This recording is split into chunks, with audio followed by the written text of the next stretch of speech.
Pokračujeme ďalej v tejto téme, ale trošičku z iného uhla pohľadu.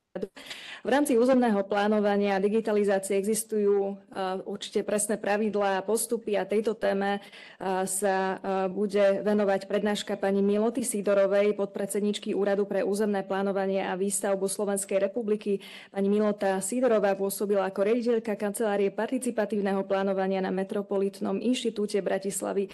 Na rádiu FM spolumoderovala reláciu o urbanizme a architektúre. Živé mesto FM spolu zakladala Medzinárodný urbanistický festival Resite. Pani Milota Sidorová teda odprezentuje novú legislatívu, usmernenia a metodiku územného plánovania a digitalizácie. Nech sa vám dobre počúva. Ďakujem, mám mi ešte prezrať, jak to budem posúvať. Tam posúvač? Takže ja milujem mesta, urbanizmus, ale to, čo ste o mne počuli, je, že skôr rada pracujem s ľuďmi a docela som dobrá v rozhovoroch, takže možno aj preto urbanizmus a územné plánovanie je multi-stakeholderská disciplína. Vy sa musíte vedieť dohovárať s ľuďmi a trošku ich smerovať, možno preto som tam, kde som, aj keď ja úplne si neklikám, hej. Mám pre vás takú prezentáciu, že čo ten zákon o územnom plánovaní spraví. Ja nemám rada texty, takže skúsime to spraviť také, že vám skúsime priniesť, čo sú tie regulácie a potom si už môžete začať vsúvať, že ako by to mohlo v tom GISe vyzerať, prípadne v nejakej aplikácii. Každopádne, keď som prišla na úrad, jediná mantra tam bola, že efektívne ako keby vlastne povolovacie procesy. A ja hovorím, že dobre, ale to nie je úplne duša toho zákona. Máme tu aj vlastne ako keby veľké výzvy v spoločnosti, ja neviem, že klimatická zmena, ale ako som už spomínala, starnutie populácie, odchádzajú ľudia, Košice začína mať rovnaký problém ako Bratislava, že je vlastne tlak na to mesto, aby tu vlastne ľudia bývali a tie vlastne ceny nehnuteľnosti sú vyššie a vyššie a keď sa tam ľudia nedostanú, tak odchádzajú do tých dedín a zrazu máte taký prstenec vlastne tej suburbie a to prináša aj vlastne veľké výzvy. Čiže máme bloky v našej legislatíve, hlavne v oblasti noriem, ktoré môžu byť odstranené, aby vlastne vznikla tá myšlienka kompaktného mesta. To, čo máte vlastne vy úplne prirodzene spravené Košickým centrom, že sú tu vlastne isté domy, ktoré nie sú tak ďaleko od seba, alebo že by mohli vzniknúť bloky, ktoré vidíte povedzme, že vo Viedni alebo v každom západnejšom meste, tak na to potrebujeme uspôsobiť. Renesancia mestských štruktúr. Čiže to je duch reformy, má aj svoj ako keby, by som povedala, aj ako keby zámysel, hej. Tiež sme si povedali, že územné plánovanie nie je kartografia. Hneď, keď som nastúpila na úrad, mi volali všetci z Čiech. Prosím ťa, ale nesprav tú chybu ako na MMR. Že oni spravili grafický štandard a vyzerá to, ako keby bol územný plán v podstate encyklopédia proste všetkých javov a prvkov proste v území. Čo toho spracovateľa strašne zaťažuje, lebo on má vlastne vymysleť skôr, čo s tým územím sa má diať, pre potreby výstavby alebo pre potreby proste naozaj plánovania. On nemusí do nekonečna opakovať kartografiu iných odborov. Čiže sme sa rozhodli, že pôjdeme cestou jednoduchšou a to bude vlastne ako keby aj výzva oddeliť to, že ktoré dáta sú potrebné, ktoré nie sú až tak potrebné, čo je potrebné pre to územné plánovanie. Čiže to bude taká veľká revízia a v tom prípade my nemôžeme opakovať len to, čo sme mali doteraz, lebo máme blízko k tej kartografii. Zároveň sme, to, čo som hovorila, že ak niečo trvá nejaká zmena územného plánu, že 20 rokov, to je asi je to špatne, hej. A keď zmena a doplnok trvá minimálne 1,5 roka, tak tam máte toho investora, ktorý už takto časuje, vlastne ako sa mu exponenciálne dvíhajú tie náklady, do toho ešte pridajte tých 8 rokov, jak to vystáva. Čiže vlastne on nikdy nepostaví lacnejšiu bytovku, lacnejšie bývanie. Čiže ak vy mu to povolíte ako keby nejakým spôsobom už v tej príprave územia, tak potom je to vlastne o to ľahšie potom pri tom povoľovaní. Čiže flexibilnejšia funkčná regulácia je tiež jedným z princípov tej reformy, čiže z tých niekoľko desiatok funkčných regulácií, že mali ste plôžku a jedna farba znamená jedno využitie územia, dneska len 9. A tých 9 bude musieť ostať. Hej? Čo znamená, že sa nám zvyšuje keby kategoricky možnosť, čo napríklad vnímame ako bývanie. Čo vnímame ako povedzme vybavenosť. Ja to poviem na príklade Bratislavskej Novej Cvernovky, je to taká bývalá škola, možno ste o tom niekto počuli. škola bola opustená, lebo nebol dostatok žiakov a potom vlastne sa stalo to, že umelci a kreatívci potrebovali priestor na svoju prácu, tak bušili a vlastne so župou sa dohodli a župa im to prenajala na 25 rokov a teraz je to v podstate ako keby kreatívny cowork, ale je tam aj kultúra a tak ďalej, že nie je to škola. Hej, ale je to už ako keby iné funkčné využitie. Niektorí ľudia tam aj bývajú, ale keď začala ukrajinská kríza, už sa preukázalo, že je to vlastne docela dobré miesto na ubytovanie, hej. A teraz chcem hovoriť o tom, že takto prebieha život v realite a že zrazu jedna budova, ktorá proste mala jeden účel, môže slúžiť o 2 roky niečomu inému. Analogický príklad, keď máte napríklad územie, kde máte šťastné mladé rodiny, ktoré tam proste idú s deťmi a kúpia si tú svoju nehnuteľnosť. O 30 rokov to bude vlastne územie vlastne dôchodcov, ktorí budú vlastne ekonomicky na tom asi horšie a budete tam potrebovať vnoriť nové služby. Hej? Čiže my môžeme ako keby zamraziť architektúru, ale vôbec nemôžeme zamraziť ľudí, lebo tí sa stále menia a ten trh vlastne k tomu odpovedá. Čiže tých 9 kruhov regulácie je kvôli tomu, ak by ste vy náhodou zistili, že vaša budova v meste má veľmi blízko k sebe posune nejakej funkcie, že zrazu potrebujete spraviť z niečoho niečo iné, tak umožní vám v tom, aby ste nemuseli mať kvôli tomu zmeny a doplnok, čiže extra 1,5 roka, extra administráciu. Hej? A toto je akože veľká vec. Dobre, to sme vlastne si povedali, že chceme menej zmien a doplnkov, ale chceme, aby sme mali nové územné plány, lebo častokrát 40% Slovenska vlastne nemá žiadne územné plány, takže plánujú len tak od pečiatky, jak by som povedala, že ako to príde. Alebo sú hodne staré, ktoré vlastne už asi potrebujú sa zamyslieť nad vlastnou koncepciou. A jedna z tých vecí, ktorá je dôležitá, je, aby sme nemali tých stavebných zákonov 3000 podľa toho, kto ho vykladá, ale aby bol jeden, tak na to sa nastavili rovnaké definície a toto je vlastne tá štandardizácia. Dobre, ja to aj tak poviem, trošku som to už načetla, že plánovanie v demokratickej trhovej ekonomike je iné ako to, ktoré sme boli zvyknutí z obdobia, neviem, centrálneho plánovania komunizmu. Nakreslil sa územný plán, vy ste si vyznačili, tu bude toto a potom vlastne príde realita a vlastne tí developeri povedia, a ja vám to tam nepostavím. Alebo to bude úplne inak. Čiže väčšinou tej samosprávy majú ako keby oveľa menej majetku, majú menšiu vyjednávaciu silu, potrebujú v podstate iné nástroje. V Čechách, ale už aj na Slovensku je zavedená tzv. Štatút územná dohoda.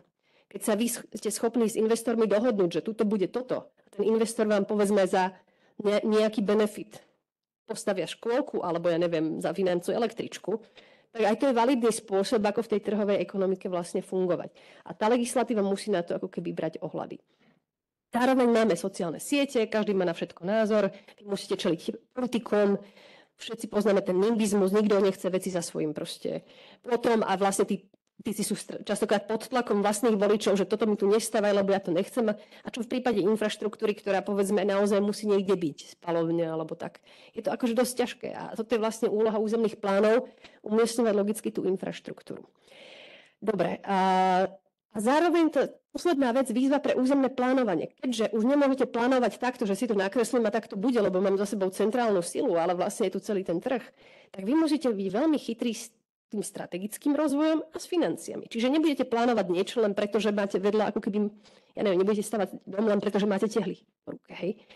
Takže napríklad aj pre tie valaliky. Snažíte sa nájsť najlogickejšiu možné umiestnenie, je to blízko mesta, je tam električka a tak ďalej, že začínate ako keby plánovať, aby tam bola synergia. A to znamená, že dneska urbanisti alebo územní plánovači musia sedieť vedľa finančákov a vedľa regionálnych alebo ľudí, ktorí sa venujú regionálnemu rozvoju, ktorí napríklad pracujú s programami hospodárskeho rozvoja. Lebo to je tá poptávka, ktorú si má obec navoliť alebo samospráva, na ktorú územný plán má reagovať. Takže takto sme si robili takú revíziu, aké dneska dokumenty máme, ako keby v obehu, od obecnej úrovne až po európsku úroveň. My sme tam dole, to čierne patrí ako keby reforma územného plánovania, že územné plány mesta, zóny, mikroregión, na tým je teda po novom koncepcia územného rozvoja regiónu, čo je teda nový územný plán, alebo kurz je koncepcia rozvoja Slovenska. Ale na to, aby som ja napísala územný plán a tým vám vyriešila problémy, ja potrebujem to z boku a ten regionálny rozvoj, to častokrát reprezentuje MIRI, alebo ministerstvo financií, alebo kraje, alebo kto má akú svoju vlastne dokumentáciu a tie veci by mali byť prepojené. My keď sme ešte v minulosti sa stretli aj s MIRI, tak boli celkom nadšení, že sme sa rozhodli štandardizovať územné plány, lebo oni povedali, my my by sme mohli štandardizovať programy hospodárskeho rozvoja. To sú buchle textov, ktoré nemajú tie svoje KPIs, ktoré nemajú dáta. Neviem, ako ich prepojiť s tým priestorom, hej? Čiže že spravte z toho elektronický formulár, akože z programu hospodárskeho. Dajte si tam len tie veci, ktoré chcete sledovať. Vývoj obyvateľstva, ekonomického, čokoľvek. Hej? Že nemusí to byť veľká buchla na to, aby to bolo efektívne. Hej? Čiže nás čaká toto všetko prepojenie a vy musíte ako keby ako ten územný plánovač, politik, proste regionalista, ako keby sledovať a ešte do toho vám padajú veci, jak plán obnovy, čo sú vlastne takže ad hoc, proste tu vyjde nejaké financie a vy teraz rýchlo hľadáte projekty, len aby som mohol požiadať o tie peniaze. Hej. Že to chce obrovskú koordináciu, kde územné plánovanie je jeden z tých s tou časťou. Čiže to bola naša prvá analýza, ktorú sme na úrade spravili. Teraz, na čom pracujeme? Ten zákon bol odsúhlasený, ja som prišla do toho vlastne pred rokom. Takže sme pomerne viedli vyhlášku o obsahu a spôsobe spracovania územno-plánovacej dokumentácie. Tam má len 15 strán.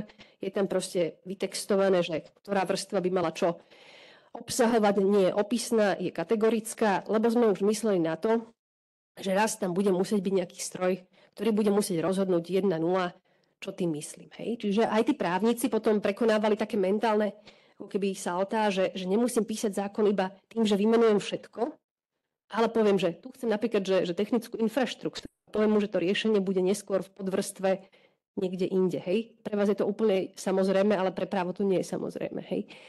A ja som preto použila vlastne tie odtiene tých farieb, že čím ste odblečili do tmavšie, ten jav je tmavší, keď je intenzívnejší a presnejší. Ak my tu máme mať informačný systém Urbion, ktorý na konci dňa ten GIS, že rozozná BIM stavbu, a automaticky porovná nejaké regulácie, tak potom musí byť veľmi presné, čo tá regulácia je. Musí byť dokonca matematicky vyčísliteľná, ale ešte predtým musí byť tak definované, že právo má k tomu jednoznačnú definíciu. Čiže naša práca začala už s tým zjednodušovaním tých zákonov, čiže pokiaľ zákon je opisný a je to až taká slohová výkladová robota, tak každý ďalší krok tej dokumentácie, výhláška alebo metodika musí byť presnejšia a presnejšia, aby nakoniec tá technológia na to odpovedala úplne jednoznačne. A to delí tento zákon od všetkých iných zákonov, pretože my sme sa už snažili proste približovať k tomu vlastne technologickému produktu a zjednodušovať ho.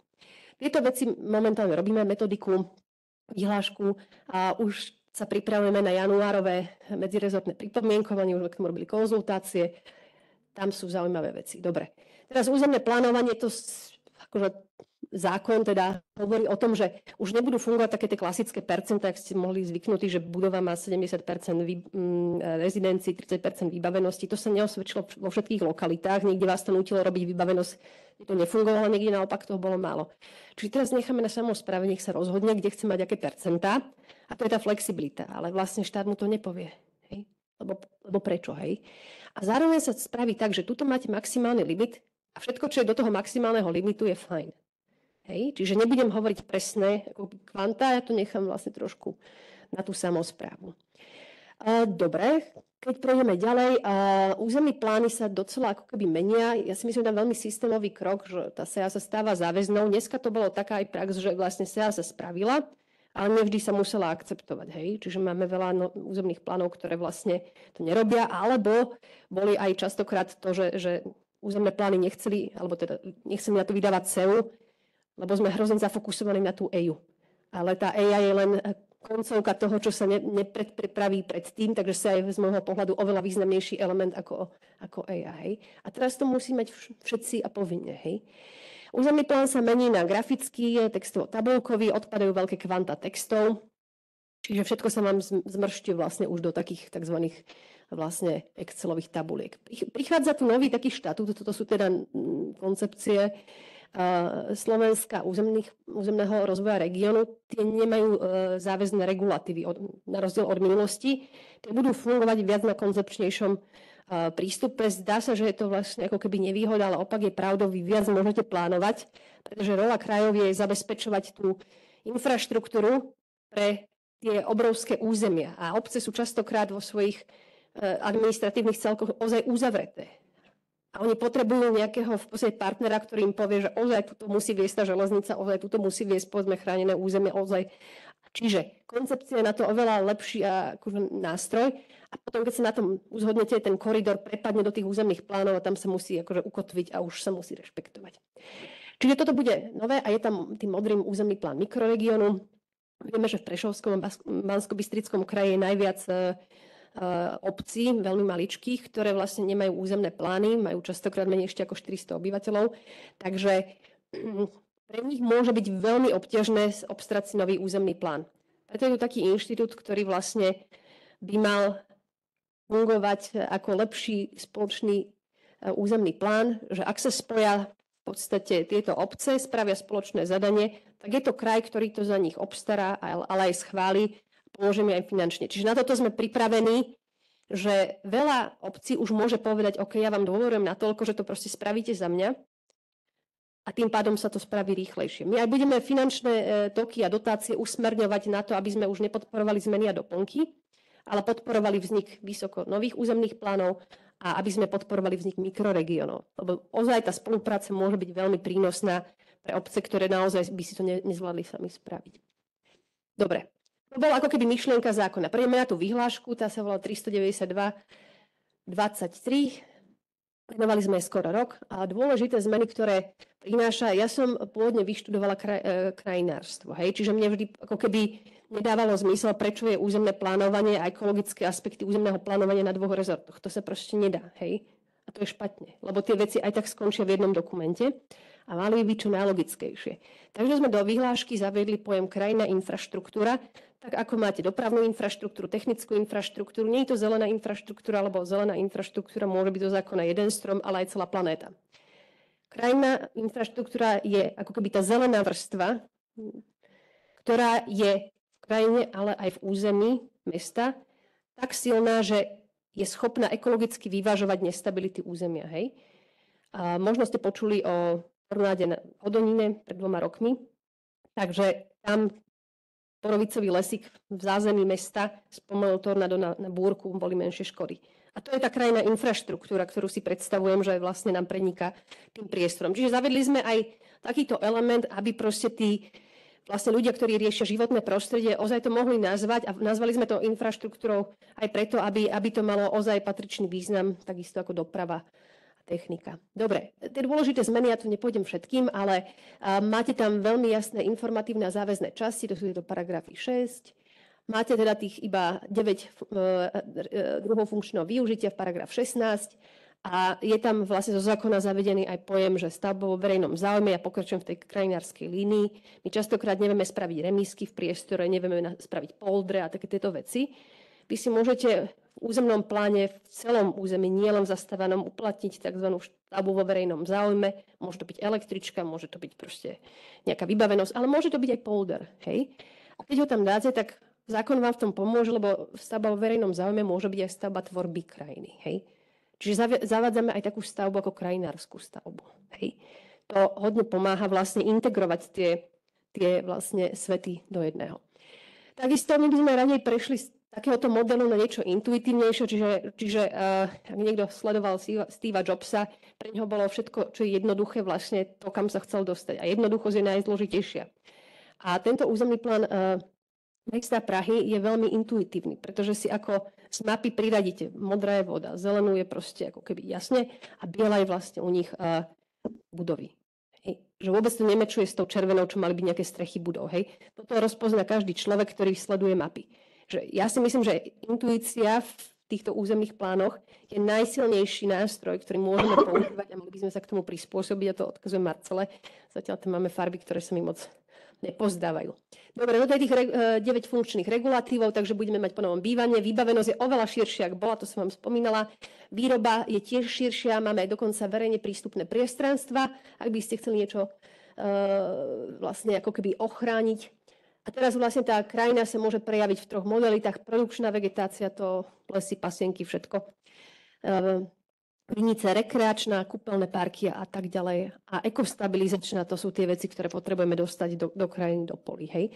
Dopravné vybavenie a technické vybavenie. A teraz prejdeme tými reguláciami, neviem, koľko mám času, už málo, takže ja to veľmi rýchlo prejdem. Čiže regulatív zastávanosti pri budov a vlastne máte časť povedanú vo vyhláške, dopovedania zbytku bude v metodike. To je najpragmatickejší. Je možnosť pre mesta, pre ktoré zástavnosť nie je až taký indikatívny charakter. Napríklad Košice môžu už mať takú cenu pozemkov, že zrazu už sa chce stavať do výšky, tak tie si môžu začať rátať, povedzme, podlažné plochy namiesto zastávanosti. Zavedie sa povinný regulatív výšky zástavby, ten sa vedie v metroch alebo štandardných podlažiach, čo je 3,3 a vedie sa od pôvodného terénu, aby nám tam nevznikali veľké skoky s nahrnutými terénmi garáži, ktoré vlastne zrazu sú pomaly do 3. poschodia. Regulatív vegetačných ploch alebo ekoindex, tu sme to snažili sa aj zlepšiť. Ekoindex je výnimka pre Košice a Bratislavu. A túto vlastne chceme zarátať nielen plochu, ale aj kvalitu, lebo nie je trávnik ako trávnik, les má určite vyššie ekologické kapacity ako povedzme trávnik. Potrebujete to zvážiť v tých súčiniteľoch. Hej. Štvrtý povinný regulatív je regulatív verejného priestoru, to je taká novinka. Toto môže pomôcť aj malým mestečkám a malým obciam, ktoré napríklad sa boria s tým, že v centre, kde majú kostol, proste jednotu a obecný úrad, majú také nejakú náves a vlastne tam je totálne iba parkovisko, alebo ešte tam ide cesta prvej triedy a vlastne oni vedia, že to je jediné miesto, kde sa tí ľudia môžu stretnúť, alebo turizmus sa môže odohrať a proste je to tam akože vlastne neľudské. Takže keď si použijú tento plošný regulatív, tak by si mohli povedať, a na tomto priestore ja chcem vytvárať povedzme zeleň, pobytové plochy a tak ďalej, ako keby dajú mu špeciálny režim, hej. A toto musí mať teraz každé jedno mesto a obec. Čiže prinútila nás k tomu generálna prokurátora, aby ste vedeli. Tak sme im hovorili, že vy ste najodvážnejší urbanisti storočia. Dobre. To už prechádzame k tým nepovinným, alebo nepovinným. Ak si ich zvolíte, tak ich už musíte dôsledne dodržiavať, ale zase je to ponukový list.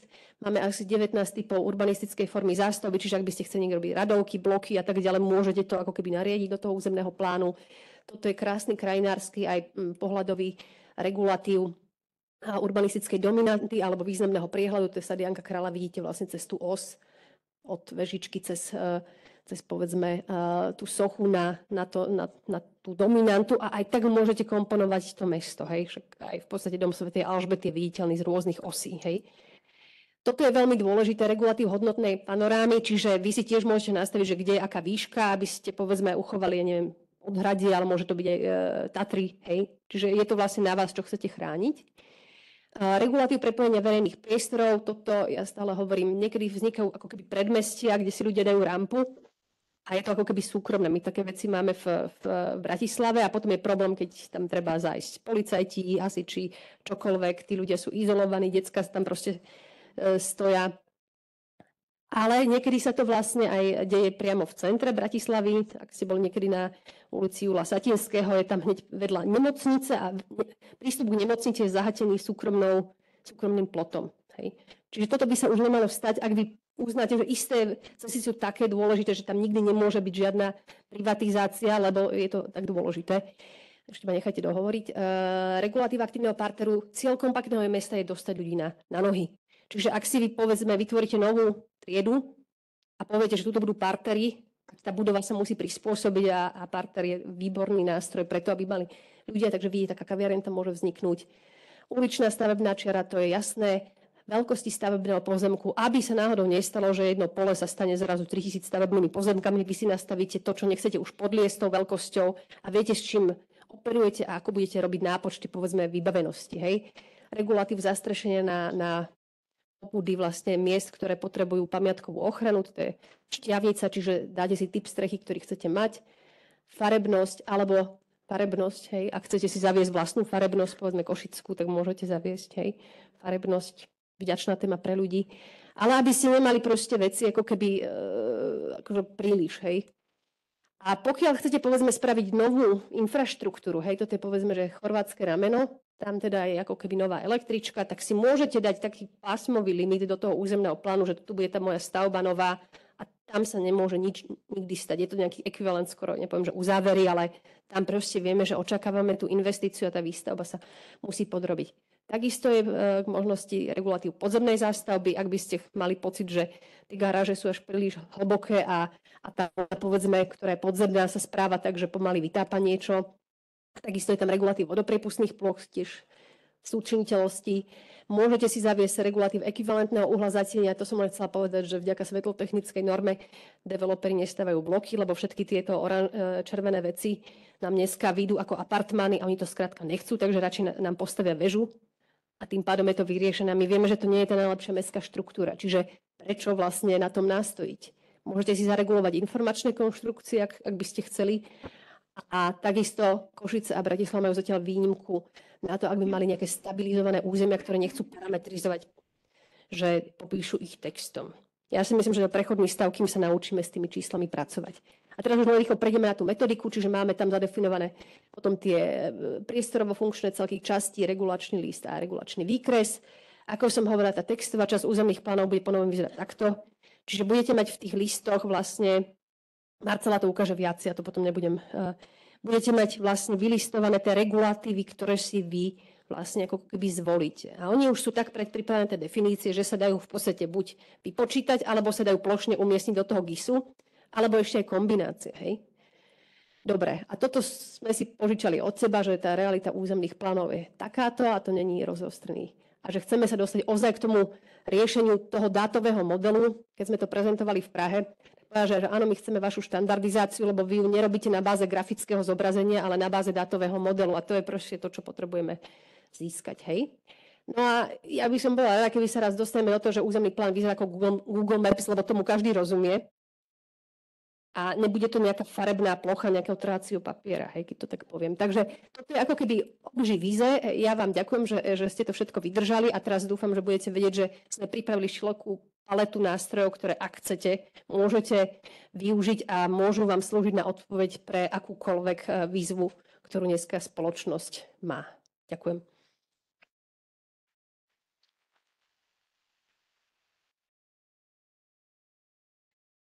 Ďakujeme veľmi pekne pani Milote Sídorovej. Nasledujúci príspevok ponúkne pohľad na aktuálny stav riešenia výskumného projektu digitálnej transformácie.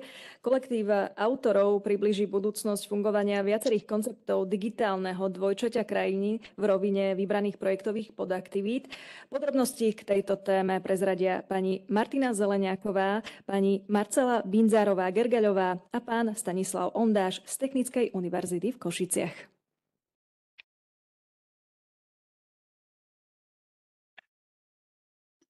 Ďakujeme znovu za slovo.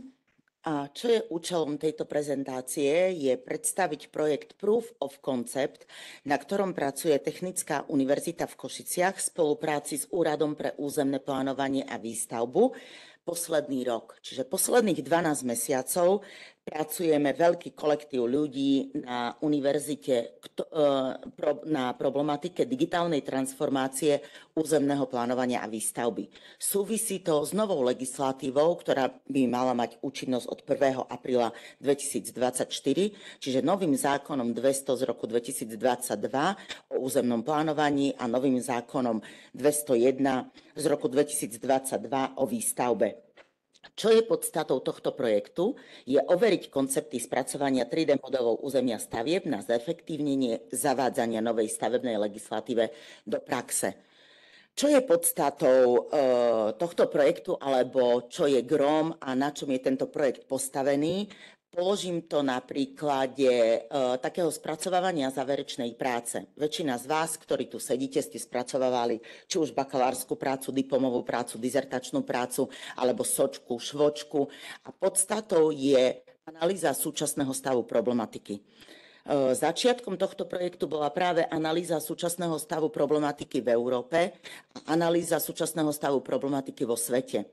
Princípom vytvorenia alebo tohto projektu alebo výsledku, ku ktorému chceme dospieť, je digitálna dvojička Slovenska.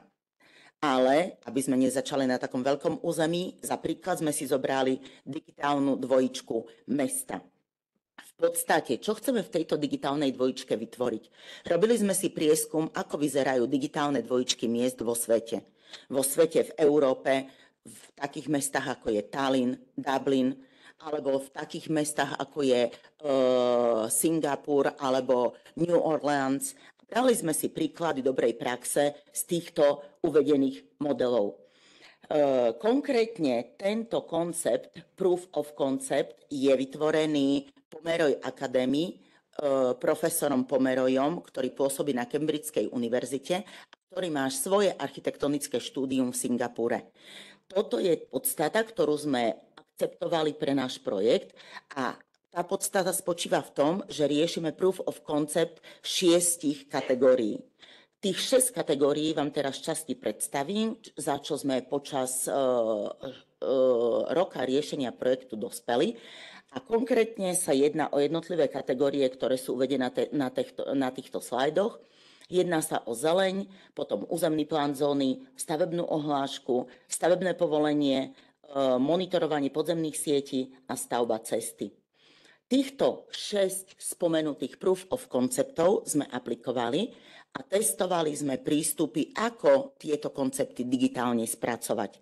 Zaujímavá lokalita, pre ktorú sme toto študované územie vybrali, je mesto Žiar nad Hronom, alebo v podstate celý okres. Čo sme chceli dosiahnuť, alebo čo chceme dosiahnuť v tomto projekte, čo bolo cieľom, tak bolo vytvoriť model digitálneho dvojčaťa. Stále na tejto problematike pracujeme, ale za rok práce sme už dospeli aj k určitým výsledkom, preto som rada, že toto môžeme tu na tejto pôde predstaviť. V podstate celá digitalizácia spočíva v tom, že počítačovo spracujete a vizuálne vidíte to, čo chceme dosiahnuť. To znamená spracovať 3D modely územia a klasifikovať tieto územia, kategorizovať ich, využiť umelú inteligenciu pri tomto spracovaní a aplikovať takéto systémy, ako sú BIM, GIS, CIM, Building Information Modeling, Geographical Information alebo geografické informačné systémy, City Information Modeling a testovať tieto skúsenosti a špecifikovať tieto výstupy. Aké prístupy sme využili? Využili sme tieto prístupy, ktoré tu vidíte v zobrazení. Predovšetkým priestorový, tom je GIS, o priestorovom spatial zobrazení. Využívali sme technológie, čiže testovali sme akékoľvek technické a technologické prístupy, metodické, ale predovšetkým prístupy založené na informačných technológiách. Aplikovali sme environmentálny prístup, čiže snažili sme sa zamerať na životné prostredie a postupne aplikujeme aj prístupy, ako je ekonomický, spoločenský alebo kultúrny. Krátko ukážeme teraz, poprosím kolegu, nech nám spustí video a ukážeme, čo bolo podstatou a výstupom projektu. Úlohou bolo spracovať funkčný prototyp, nefunkčný prototyp a tzv. DFS-ku, detailnú funkčnú špecifikáciu. Toto je funkčný prototyp, znamená to 3D model mesta Žiar nad Hronom, ktorý sme umiestnili do Open Space Cézia, aby sme mohli sa pozerať na budovy a na zeleň a na všetko priestranstvo okresu mesta Žiar nad Hronom. V čom spočíva nefunkčný prototyp, krátko iba spomeniem, pretože to je špecifické. Je to pre oblasť stavebnej legislatívy. Znamená to aplikácia stavebnej praxe a umiestňovania projektovej dokumentácie stavieb do online digitálneho prostredia. Výsledkom vlastne celého projektu a roku práce veľkého kolektívu ľudí na Technickej univerzite v Košiciach spolu s úradom je detailná funkčná špecifikácia, čo znamená popis všetkých metód, všetkých prostriedkov, všetkých údajov, ako dospieť k takému výsledku digitálneho dvojčaťa. Ako prvý predpoklad je využitie dát. O tom sme už tu rozprávali, spomínali a vlastne tieto 2 dni budú sa venovať ako využitiu dát. Všetci vieme, že fungujeme na dátach.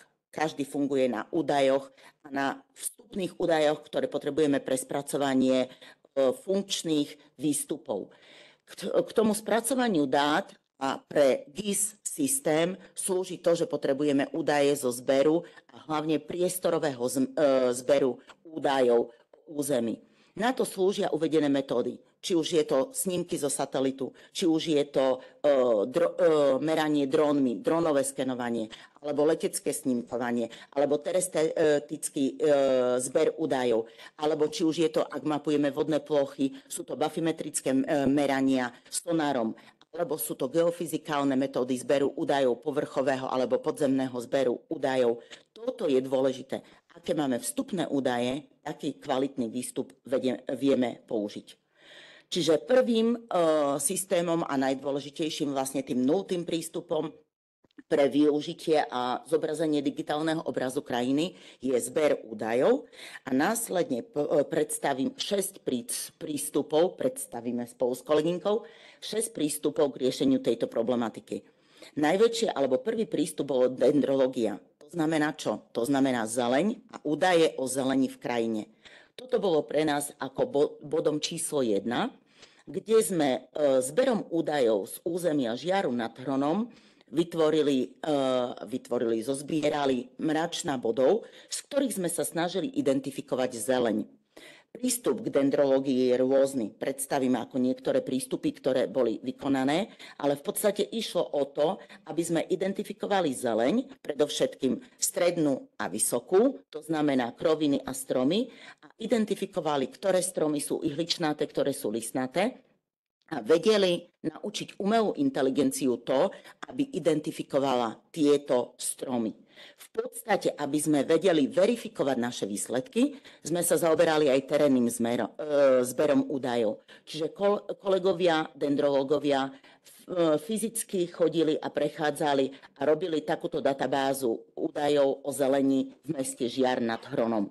V podstate, čomu sme mali prispieť? Mali sme prispieť k automatickej segmentácii individuálnych drevín, aby sme generovali zosieťované modely stromov, aby sme identifikovali jednotlivú zeleň a naučili umelú inteligenciu túto zeleň diverzifikovať. V podstate zamerali sme sa na to, aby sme vedeli odhadnúť základné parametre. Čo sa týka základné parametre z ohľadu dendrológie sú výška stromu, obvod kmeňa, výška nasadenia koruny, obvod koruny, objem biomasy a tak ďalej, aby sme mohli následne získavať ďalšie údaje. Tieto údaje, ktoré máme spracované, sme použili na to, aby sme identifikovali vitalitu a zdravotný stav stromov a takisto stabilitu a prevádzkovú bezpečnosť. Identifikovali sme to, čo pri jednotlivých požiadavkách, ktoré metódy je možné použiť. Čiže tomu sme sa venovali vo výskume. Ktorá metóda je na výskum ktorej problematiky dôležitejšia alebo efektívnejšia a vhodnejšia. Takisto sme sa vo výskume venovali aj tomu, na základe toho, ako vyzerá ten strom, aký má objem koruny a koľko biomasy produkuje, či vie absorbovať CO2, čo je veľmi dôležité v súčasnosti, zeleň v urbanizme a v mestách je veľmi dôležitá, a koľko vie produkovať kyslíka, či to vieme vypočítať, či to vieme identifikovať. Rovnako koľko vody vie zadržať, koľko vody vie sa z toho stromu vypariť a koľko sa udrží v liste alebo v kmeňoch. To bolo úlohou POC1, čo je dendrológia. Toto je výstup z digitalizácie, v podstate v jednotlivých úrovniach zobrazenia zobraziť tvár toho stromu, jeho výšku, jeho šírku, jeho objem pomocou digitálnych technológií. Druhý POC ako Proof of Concept Smart Plan Zóny je venovaný územnému plánovaniu a touto problematikou vás krátko prevedie kolegynka.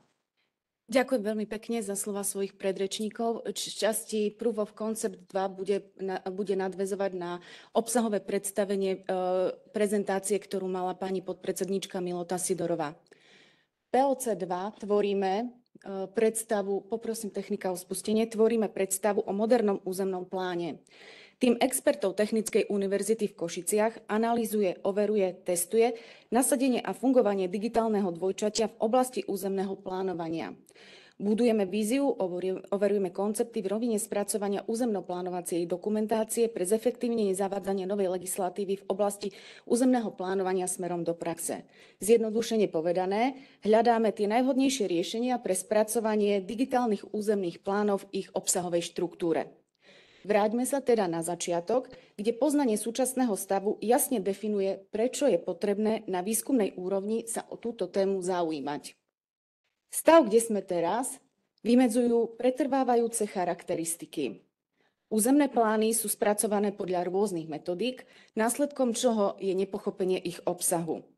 Spracovatelia tvoria tzv. Neživé územné plány, kde nemáme možnosť prepojenia grafických informácií s ich metadátami.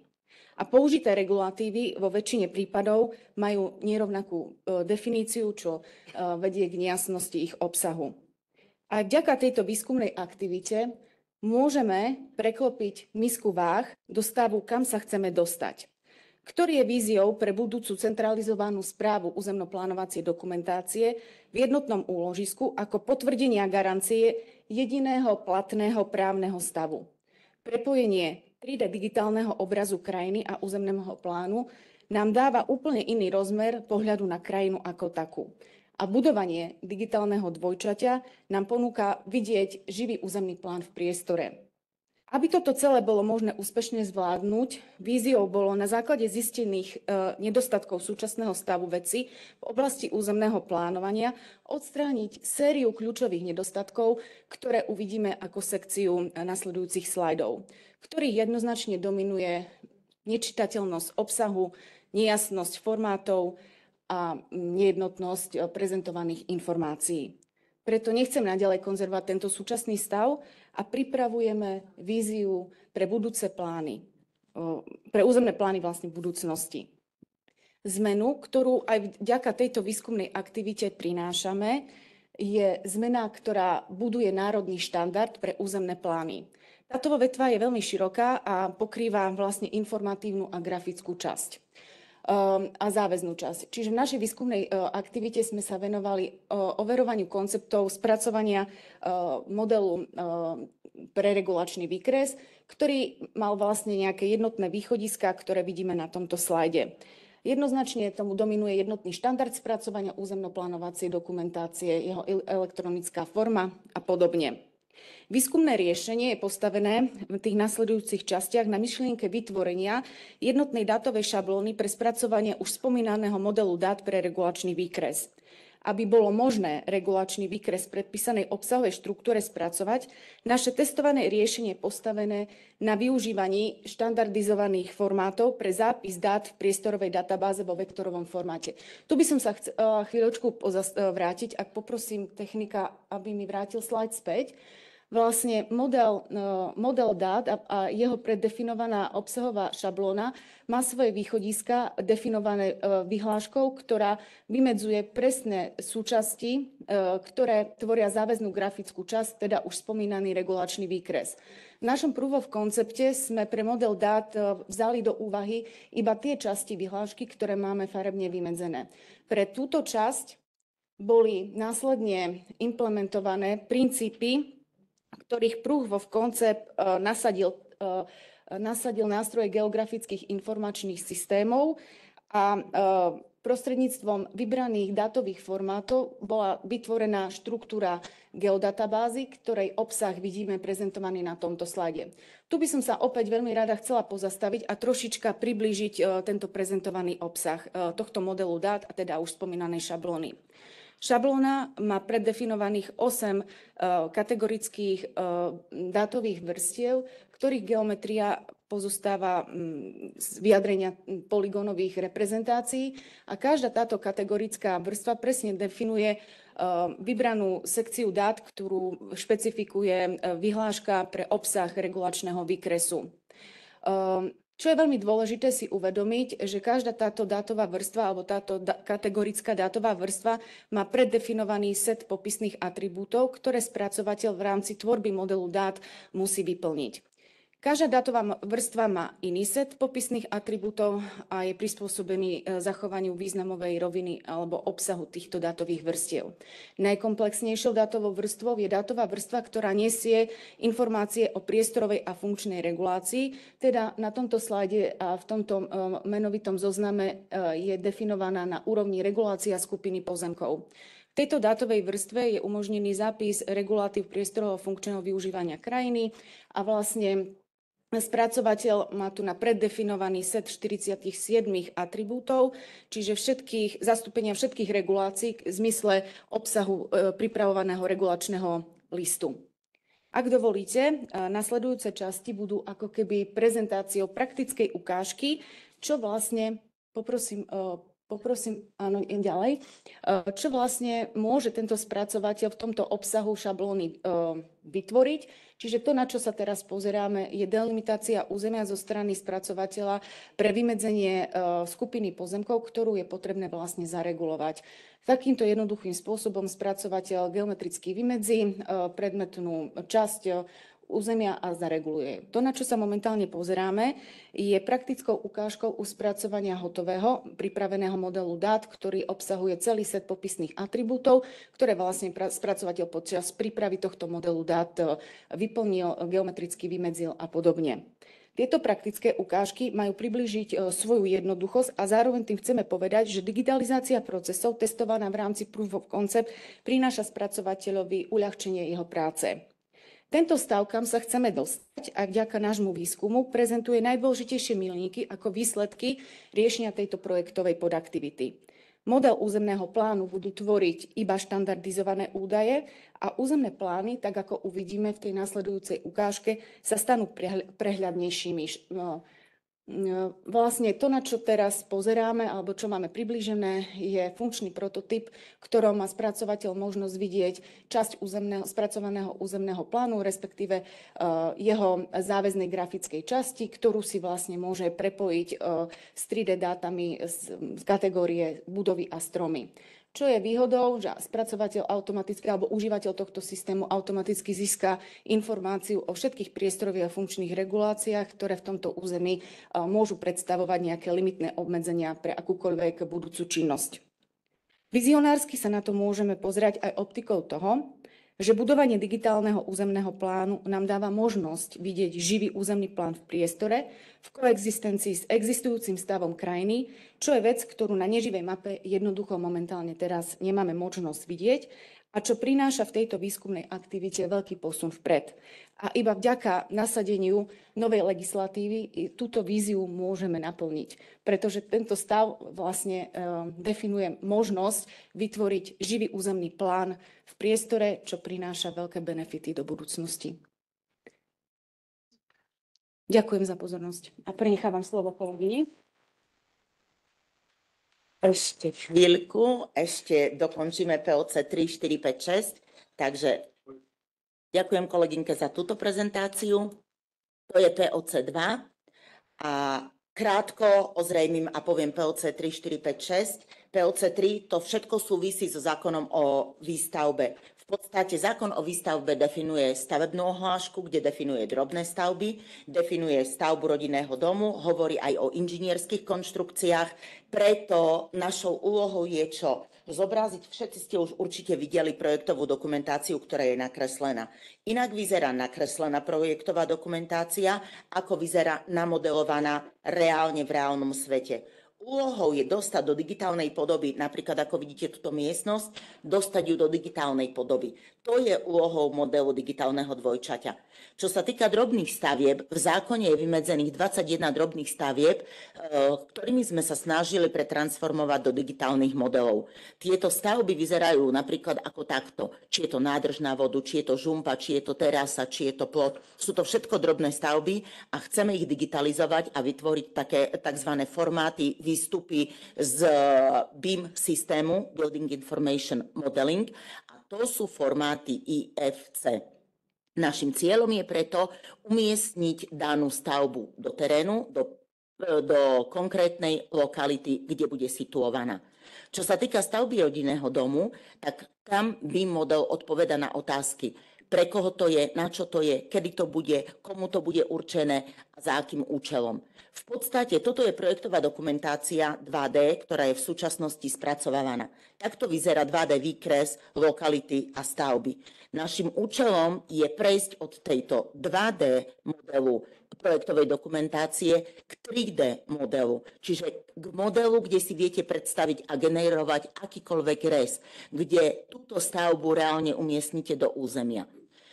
Úlohou výskumu bolo takisto skúmať jednotlivé úrovne detailu, takzvané level of details 100, 200, 300, 400, 500. Jedná sa o to, či ideme do detailu len situatívneho, ako vidno na obrázku vľavo, alebo na tomto obrázku vpravo, kde ideme do konkrétneho detailu, kde si viete pozrieť aj axiometrický pohľad napríklad na kotvenie rámu. A vieme ísť do takýchto detailov. Ak máme takýto model spracovaný digitálne, vieme ísť do akéhokoľvek detailu, ktorý nás zaujíma a zrkadlovo vidíme model konštrukcie a objektu, ktorý chceme určiť a ktorý chceme zistiť. Čo sa týka podzemných inžinierských sietí, legislatíva definuje, ktoré inžinierské siete alebo technická infraštruktúra medzi tieto siete patrí. My sme sa zamerali na hlavné, čiže vodovod, kanalizáciu, plyn, optiku a elektriku a snažili sme sa identifikovať, ako by sme tieto zobrazenia vedeli definovať a vedeli zakresliť. Ako by sme ich vedeli identifikovať. Prišli sme na to, že potrebujeme 3 prístupy. Jednak, alebo môžeme identifikovať 3 prístupy. Existujú prístroje, ktorými je možné identifikovať podzemné siete, ktoré my voľným okom nevidíme. Takzvané CMD trubice, Ground Penetrating Radar, ktoré dávajú výstupy v radagramoch. 3 spôsoby znamená to, že vieme identifikovať na základe poznania vrstvu podzemnej technickej infraštruktúry, na základe merania. Vieme definovať túto podzemnú štruktúru na základe podkladov, ktoré nám jednotliví správcovia sieti vedia poskytnúť. Vieme identifikovať tento spôsob na základe tzv. Porealizačného zamerania. Čo sa týka posledného POCčka stavby cesty, tu sme sa zamerali, ale to nie len v tomto POCčku, ale vo všetkých ostatných sme sa zamerali na identifikáciu legislatívy a jej definíciu, čo bude výstupom detailnej funkčnej špecifikácie. A takisto sa snažíme o to, aby model cesty sme vedeli transformovať do 3D modelu, umiestniť ho reálne do územia, aby sme vedeli aj rekonštrukciu takýchto liniových konštrukcií aplikovať.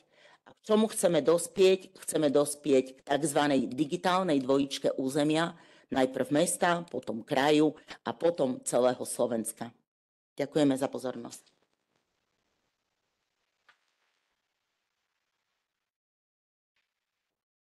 Ďakujeme veľmi pekne za prínosnú prezentáciu. Nasleduje ďalšia zaujímavá téma, konkrétne sa zameriame na GIS analýzy ako na základ na vytvorenie stratégie metropolitného priestorového rozvoja. Prípadovú štúdiu funkčnej mestskej oblasti Poľského Žešova predstaví špecialista na rozvoj miest pre Svetovú banku pán Gregor Volčák.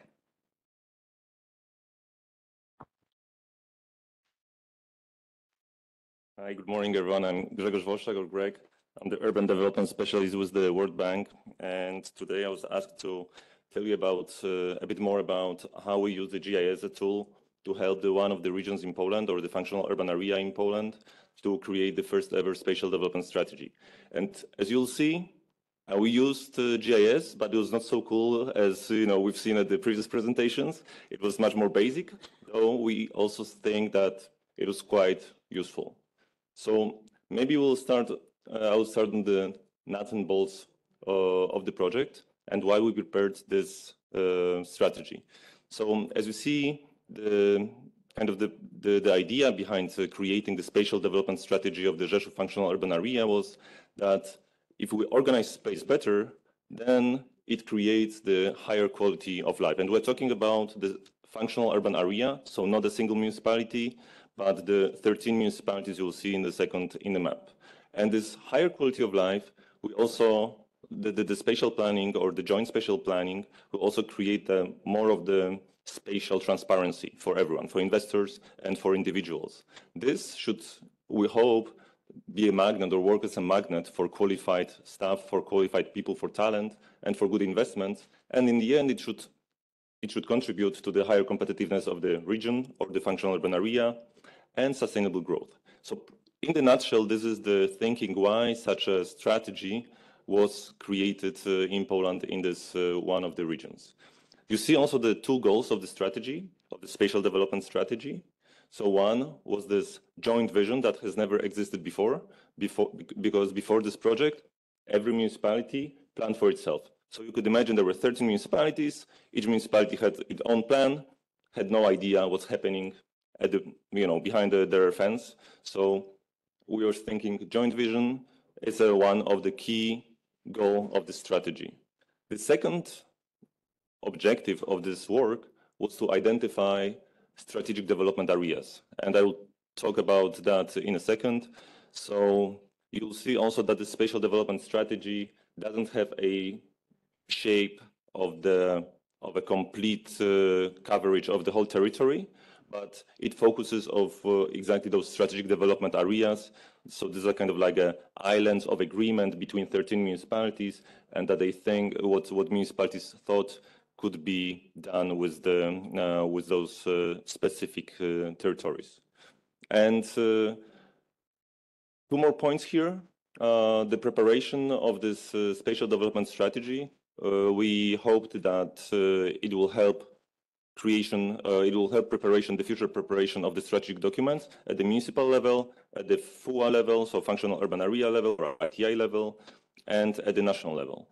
And the second one, such a strategy could also help you as municipalities apply for joint projects. So because you have a joint plan, so maybe it will be better to talk to the national level about financing such investments. So 3, maybe 4 points about setting the context. As we already heard in the morning from Ms. Sidorova, planning is not about plan, but it's about planning. So again, like when you are thinking about the spatial development strategy, we thought about that as a process and not creating of a document. Before, such a document didn't exist, but again, like we helped create such a document, but this is not the main outcome of the whole project. The main outcome was that the municipality started to, sit around one table and talk together, like what does the space should like in the future. So this is the kind of like a marathon and a sprint. And also please take into account that what we created is a first generation document, and this should evolve in the future. So it's not perfect, but you need to start somewhere. We also thought that, as I said before, that the strategy should help build competitive advantage. And very important aspect, this strategy is a result of a data-driven policy. So this is here the huge, part of the GIS, and why the GIS is important. The discussion was based on the analysis of the data. So this is quite objective, but also it was based on the preferences of municipalities, because those planning processes are never like a mathematics 1 + 1 = 2, but it's always 3 or 4 or 5 because of the political interest. So you know it well. So this is what we are talking about, the Rzeszów Functional Urban Area. It's 13 municipalities. Now it's 15, but during the project that we supported, it was 13 municipalities. It's almost 400,000 citizens, and we are talking about around 1,000 square kilometers. It's located in the region Podkarpackie, which is bordering Ukraine and experiencing quite a large inflow of people right now. Those are the 3 main outcomes of the work. So this is generalized models of how the municipalities of this functional area were thinking about the space. So this is the joint vision that they worked out during this project. So as you can see, it's not the 3D modeling with underground infrastructure, so this is not super detailed, but we were very happy about that, because this is the first time ever that those municipalities agreed about how the space could function in the future for the whole area and how it could develop. So on the left-hand side, on the top, you see kind of like a general model of how the functional area should function, with like main roads, airport, main forest, the larger cities and smaller cities. Here on the right-hand side, those are those spatial development, strategic development areas. So what you can see, those circles are marking the areas that the municipalities said that they are strategic for us. And the different colors and different sizes, the colors are marking the function. So for instance, production, recreational, city creation, public function, stuff like this. And the size also shows how large the given territory or how large the plots that the municipalities were thinking of are. And the last one, the third model, is the green-blue infrastructure, let's say, a vision of the functional urban area, which maybe you don't see that well here with colors, but there is a green axis along the main river of the functional urban area, but there are also orange orange spots, and those orange spots show where those ecological corridors are either broken or at risk of being interrupted. So again, this implies that maybe some kind of action at the municipal level should be taken to preserve those ecological corridors. And as you see, this is quite general, because there was a lot of political haggling during the process. So we were thinking of going into the details and having a much nicer maps and much more detailed prescriptions in the strategy. But since this is the first document of this kind, this is what municipalities decided to agree on. So this is the vision. But if you go into the details of what we've done together with the functional urban area, you'll have plenty of more detailed analysis that the GIS was crucial. I mean, without the GIS, we could not touch this amount of data. I mean, remember, we're talking about the 1,000 square kilometers. We're talking around 300,000 plots. By hand, not possible, to calculate that. So simple analysis, what we call single factor analysis. So for instance, flooding areas for the whole functional area, forest areas, land use, population distribution, soil quality. Then, I mean, we had plenty of more. I mean, we don't have much time today to go through that. But if you look at the presentation, you will have many more examples of what we've done. Then we use those single factor analysis into a more complex analysis, and this is I think one of the most important analyses that we've done. We call it the land suitability analysis, and this is pretty much. Without the GIS, you cannot touch it. But with GIS, I mean, you can do wonders.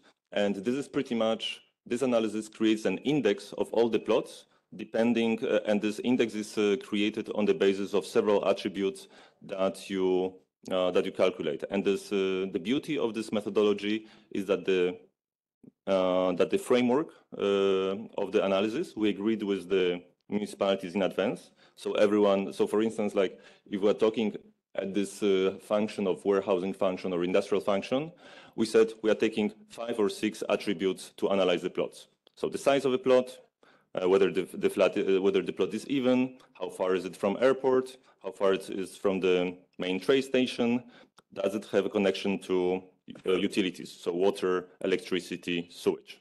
And then we added some weights to those attributes, and then you calculate it, and you calculate it for the whole functional urban area. Again, 300,000 plots, you get an index. The dark color means that the suitability of the plot for a given function is very high. The brighter the color, the suitability is lower. We've done it for several functions. Again, this methodology is open, is published in our reports, so you can use it. So for GIS, it's a perfect example how you can think about creating maybe not a development scenario, but an input to the development scenario. It shows you which kind of plots might be useful for you to think about the development of a specific function. And this is the kind of the second element most important in the spatial development strategy of the Rzeszów functional urban area.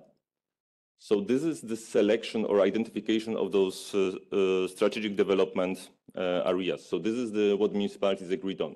So those colorful plots that you can see on the right-hand side, the pink, red, so those are exactly the territories that municipalities said they are the ones that we want to develop, and we believe that they are crucial for development of the whole functional urban area. And this is the result of a longish process of negotiation, analysis, and both the data and political, haggling. Because we started with almost 200 of them when we asked municipalities what is strategic for you. So everyone draw something on a map. It was around 200. After a year and a half of discussions, we finished something with 50 strategic areas, and they were put into the spatial development strategy, and municipalities agreed, yes, we want to develop those areas. And we found that that was a quite successful process. And one supplementing element to those to the strategic development areas, those are those two tables. So on the left, so we calculated or approximated, let's say, values or a cost of development of those strategic development areas. So on the left-hand side, you can see the table. We estimated the investment budget that municipalities have for the next, let's say, 8-10 years, like based on the historical data. And on the right-hand side, again, like using GIS, we calculated what could be the approximate cost of developing of those strategic development areas that municipalities chose. We created external cost and the internal cost. And the external costs are, for instance, you need to develop a road to the plot. You need to connect it to the water or sewage infrastructure because it doesn't have it. So those are the external costs. Internal costs is like building the roads or building sewage or water within the plot or within the territory of the strategic development area.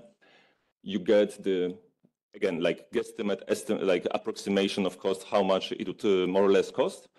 And then, like, by looking at the your investment budget, you can think, okay, I selected 5 strategic development areas, but I can develop in the foreseeable future half of that. So maybe, you know, again, maybe you can think whether what you selected makes sense and whether you have enough capacity to develop that in the future. Here you have just the better pictures or bigger pictures of those 3 diagrams, which are relatively general. And here is how it worked. Like you see, this is this generic diagram of the ecological corridors. And this is based on the much more detailed analysis, again, like very detailed analysis of a blue-green infrastructure, of the built-up area. And then we were comparing that to the Google images, seeing also where the interruptions of those ecological corridors were, or where they were at risk of interrupting. So much about the maps, and again, like in the end of the presentation, you'll have plenty of more if you are interested. But just a couple of nuts and bolts about the project. So we as a bank, we supported the region and we provided the technical assistance to the municipalities and the regional level, because this project was led by the regional office, so the Marshall office in Poland, Association of Functional Urban Area, which is the ITI association, and 13 municipalities. We've been an advisor there, so we provided support with collecting data, with preparing analysis, with capacity building, with providing technical workshops on how this is done. And we are also helping with developing methodologies, for instance, for this land suitability analysis, and we're consulting that with all the stakeholders. We're also facilitating the process of the discussions. So you can imagine that if you have 13 municipalities coming into one room, and the atmosphere is not always the best because the central city just expanded over the last 12 years by 100%, so from 50 square kilometers to 100 kilometers, and this expansion was not always, let's say, peaceful process. So sometimes it was relatively, you know, loaded politically expansion. So those discussions were not always easy. So we had the pleasure of, you know, kind of bringing stakeholders together and facilitating the discussions. And then we also help with defining the directions and the final conclusions of the spatial development strategy. And this document eventually was adopted by all the 13 municipal councils in the functional urban area, and also was adopted by the regional parliament of the Podkarpackie region. Just maybe 2 more slides on the value added for municipalities, why we think such an approach is useful. And you know, we've also heard today that you have those micro regions that we are developing. So this is maybe something that is also, this could be also of value for you. So we see that such an approach, by using GIS, it provides an objective and multidimensional analysis of territory that in Poland at least has not existed before. So this is, you know, first it's a data, objective data. It also provides this platform for discussion. It brings, you know, everyone together. Prior to that, people simply did not talk. I mean, if you didn't know a person like on a personal level, like probably you did not exchange information about what's going to happen territory-wise in your municipality. It also supports the dialogue between the municipalities and individuals, but also investors. So this is a tool. You say, hey guys, we have this plan to develop the territory this way. What do you think? And so on. Value added for citizens. There are also a few. So first, it offers knowledge and information. So again, if you are planning to like build your own house, you know more or less how the space should be shaped in the future. So right now, the situation before the situation was like this, that you could take a look at usually your own municipality plan, but on this plan, you never had the information what will be happening behind the fence. Now, I think it's more transparent. So you have this increased or enhanced investment predictability for your own plans.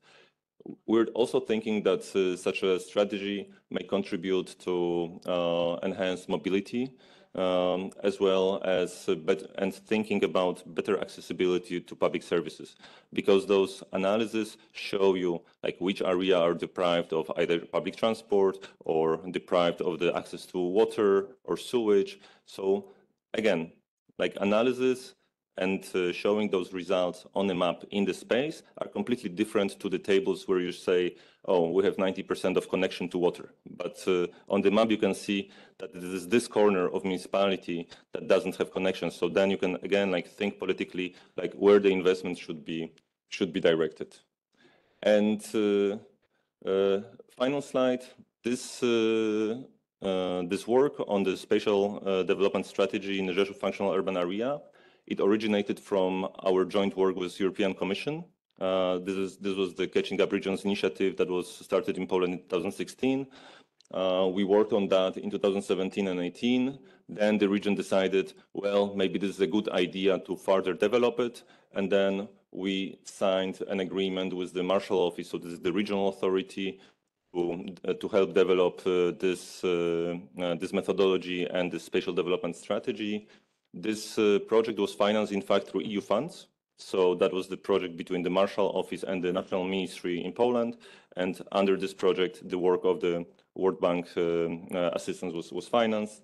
And as I said already before, in April of 2023, all 13 municipalities and the regional authority, they adopted the spatial development strategy.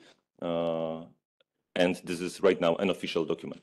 The last thing maybe that is important, and you see that there is many more slides later on, but we don't have time, to go through that.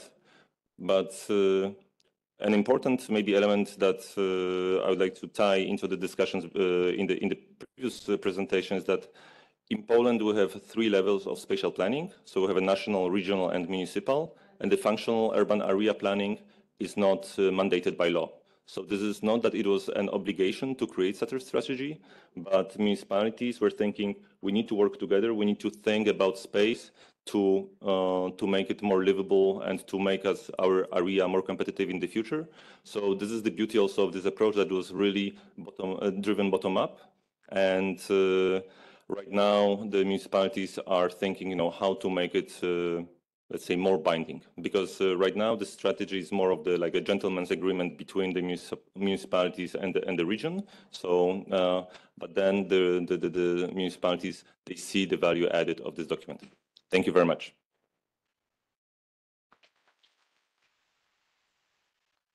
Ďakujeme veľmi pekne pánovi Gregorovi Volčákovi a my sme sa žiaľ dostali do časovej tiesne, takže jednu z prednášok z B bloku budeme presúvať do tohto bloku a my pokračujeme plynule ďalej a poprosím ďalšieho nášho rečníka, aby sme sa pokúsili zmestiť sa do 10 minút. V súčasnej dobe sa digitálne technológie a analytické nástroje stávajú neoddeliteľnou súčasťou územného plánovania. Nasledujúca prezentácia sa zameriava na integrovaný prístup k využitiu digitálnych územných plánov, geografických informačných systémov a umelej inteligencie v územnom plánovaní. Pozrieme sa aj na ukážky a modely GIS nástrojov a využitia AI v praxi. Prezentácia pána Martina Balogu, architekta a urbanistu zo Slovenskej komory architektov, bude teda o najnovších metódach a technológiách pre rozhodovanie v samospráve.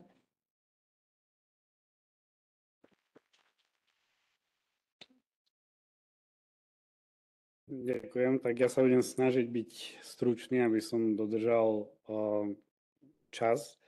Tak najprv o tom, čo je to ten územný plán stručne. V princípe je to nástroj, ktorým sa koordinujú jednotlivé činnosti v území. Je to záväzný dokument pre rozhodovanie. Čo je ale dôležité, nie je to nástroj reštrikcie na obyvateľstve, ale je to spoločenská dohoda. Čiže dohoda na tom, ako sa to územie bude ďalej vyvíjať.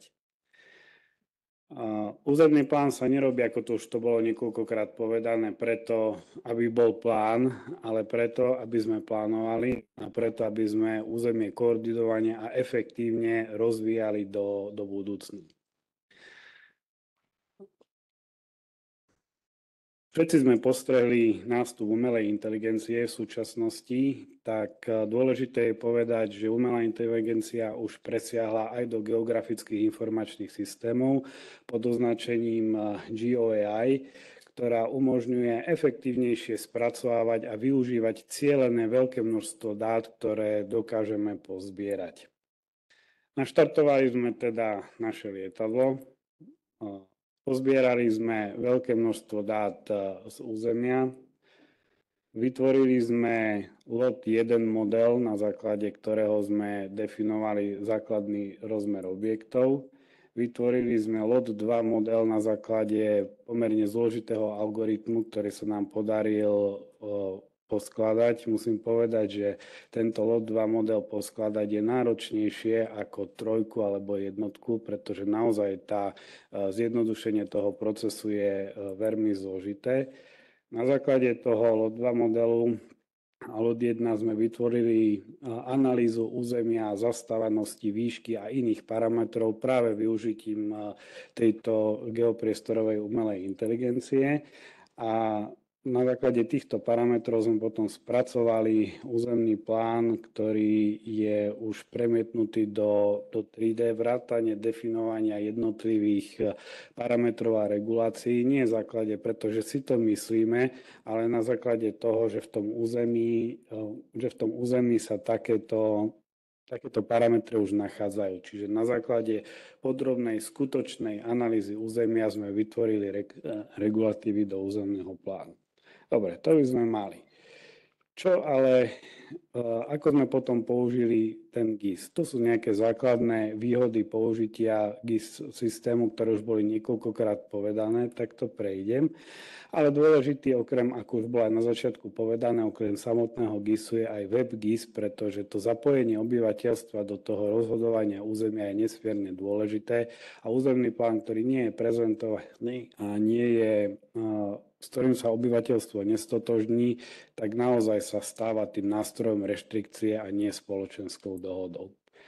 Vytvorili sme teda územný plán, kde sme pomerne dôležito rozdelili to, čo sú vrstvy územného plánu a čo sú ostatné informácie v území. Prepojili sme vizuálne a nevizuálne vrstvy navzájom, čiže kliknutím do územia získate všetky regulatívy, ktoré sa daného územia týkajú, ešte v platnosti tejto súčasnej legislatívy. To bolo super, ako takú aplikáciu mať. Lenže zistili sme, že ani takáto aplikácia, ktorá inak uvádza veľké množstvo možností vytvoriť odvodených vrstiev. Vytvorili sme tam geoprocesingové nástroje, ktoré vytvárajú ďalšie odvodené výkresy. Napríklad z tohto územného plánu si môžete vytvoriť mapu cyklotras, môžete si vytvoriť generál bývania, môžete si vytvoriť generál zelenie, čokoľvek, pretože v tomto je sprístupnená aj atribútová tabuľka, sú tam prednastavené geoprocesingové nástroje. Zistili sme ale, že aj keď urobíme takýto rich model na základe geopriestorovej databázy, tak ten WebGIS vyžaduje určitú úroveň znalostí na použitie tohto nástroja pre jednotlivých užívateľov. A opýtali sme sa, vieme aj toto nejakým spôsobom zjednodušiť, že aj keď sú tam domčeky, aj keď sú tam farbičky a všetko, môže to byť ešte jednoduchšie? A tak sme sa vrátili naspäť k GeoAI, ktorú sme zapojili pri tvorbe tohto predmetného územného plánu a prerobili sme túto geopriestorovú databázu tak, aby sme sa s ňou vedeli rozprávať a aby rozumela to, čo sme tam napísali. Tento obrázok si vytvorila konkrétne sama, takto sa predstavuje, že to je ten, čo s nami rozpráva. Tu je model, kde sme učili čítať tento konkrétny územný plán, aby výsledok bol taký, že človek si k tomuto WebGISovému prostrediu sadne, ale bez toho, aby vedel nejaké ďalšie legislatívne, sa opýta jednoduchou otázkou, môžem tam toto postaviť. Tento model nie je teoretický, je funkčný a naučili sme vyslovene vyhodnotiť konkrétnu súlad stavby s územným plánom, územnou plánovacú informáciu. Má síce ešte nejaké muchy, ale pri aplikovaní GPT-4 do tohto procesu sme niektoré veci odstránili a ešte hľadáme v tom cvičení, ako niektoré veci nastaviť, aby mala jednoduchšie tento model ďalej prečítať. Tým sme povedali, no dobre, vieme ju naučiť ešte viac v tomto prípade, aby sme tento sa posunuli, od dvojčky, od 3D územného plánu ešte k produkovaniu zložitejších map alebo zložitejších odpovedí. Tak sme sa opýtali na základe, kde mi veľmi nahrala predchádzajúca informácia, pretože myslím si, že sa snažíme od územných plánov posunúť momentálne skôr k strategickému plánovaniu, tak týmto jednotlivým analýzam opýtať sa aj, kde môžu byť plochy pre 200 bytov, ktoré územie má najmenej alergénov a podobne. A momentálne pracujeme na tom, aby sme vedeli toto strategické plánovanie prepojiť práve s týmto geografickým informačným systémom v posunutí sa ešte ďalej, teda v prepojení do AI-GIS, teda do systému, ktorý si sám bude pripravovať tieto jednotlivé geoprocesingové nástroje na vytvorenie týchto odpovedí, ktoré chceme od toho dosiahnuť. Dúfam, že som sa zmestil do limitu. Ostatné, keďže som bol inštruovaný, že je potrebné rýchlo skončiť, tak v prípade potom v panelovej diskusii zodpoviem na ďalšie otázky, kde sme narazili na problémy, čo bola taká najväčšia výzva a verím, že sa v novej legislatíve, tak ako teraz so Slovenskou komorou architektov spolupracujeme s Úradom pre výstavbu a územné plánovanie pri príprave novej metodiky, tak aby sme vedeli efektívne aplikovať čo ten digitálny územný plán je do novej legislatívy, aby cieľom skutočne nebolo pripravovanie plánov, ale aby cieľom bolo plánovanie a hlavne efektívny rozvoj územia. Ďakujem veľmi pekne. Ďakujeme veľmi pekne a predtým, než bude nasledovať diskusia, tak ešte nasleduje ďalšia prednáška, pretože nastala jedna veľmi špecifická situácia. My sa totiž s našim nasledujúcim rečníkom budeme spájať online a ešte zvláštnejšie je to, že nasledujúci rečník sa nachádza na inej konferencii v Brne. A ja vyzývam našich technikov, aby sme sa spojili s pánom Martinom Tuchyňom z Ministerstva životného prostredia Slovenskej republiky, ktorý nám predstaví význam infraštruktúry priestorových informácií pre územné plánovanie. Dobrý deň, prajem, počujeme sa. V tejto prednáške bude nasledovať diskusia s našimi panelistami a z dôvodu krátkosti času budú otázky položené aj online a teda naši panelisti budú na niektoré otázky odpovedať písomne, ale samozrejme zo pár z nich položíme aj takto naživo. Tak a ja sa teraz spájam s pánom Martinom Tuchyňom. Pozdravujeme ho odtiaľto z Košíc. Dobrý deň, počujeme sa. Tuchyňa, vidíte nás, počujete nás? Ja vás veľmi dobre počujem. Spája sa k nám naživo z Brna z práve prebiehajúcej konferencie Copernicus Forum a Inšpirujme sa 2023. Dobrý deň, počujeme sa. Tak, počujeme sa, pán Martin Tuchyňa. Nech sa páči, slovo je vaše. Super, veľká vďaka. Pozdravujem všetkých účastníkov konferencie ISTGIS 2023 a na úvod veľmi pekne ďakujem za možnosť aspoň takto na diaľku a na chvíľočku prepojiť tieto dve podujatia, ktoré v čase sa stretli, ale verím, že každý svojim podielom prispieje k tomu, aby sa zlepšila situácia v oblasti územného plánovania na Slovensku. Viem, že vás delím od pravdepodobne očakávanej prestávky, prípadne už obeda, a preto sa pokúsim veľmi stručnosti nazdieľať pár tém, ktoré považujeme za veľmi dôležité, a samozrejme, ak budú akékoľvek otázky, či už po tejto prezentácii alebo neskôr, sme k dispozícii.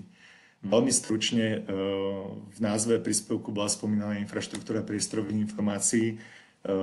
Pre tých, ktorí možno sa s tým konceptom ešte nestretli, v súčasnosti samotný problém alebo téma infraštruktúry priestorových informácií je legislatívne, ale aj prakticky definovaná na úrovni Európskej únie práve smernicou INSPAR, ktorá v jednej vete nastavuje nejaké pravidlá na to, ako by mali byť priestorové údaje prioritne v rámci verejnej správy zdieľané v rámci Európy, a na Slovensku máme analogiu alebo nejakú takú transpozíciu, ktorá sa volá v podobe Národnej infraštruktúry priestorových informácií.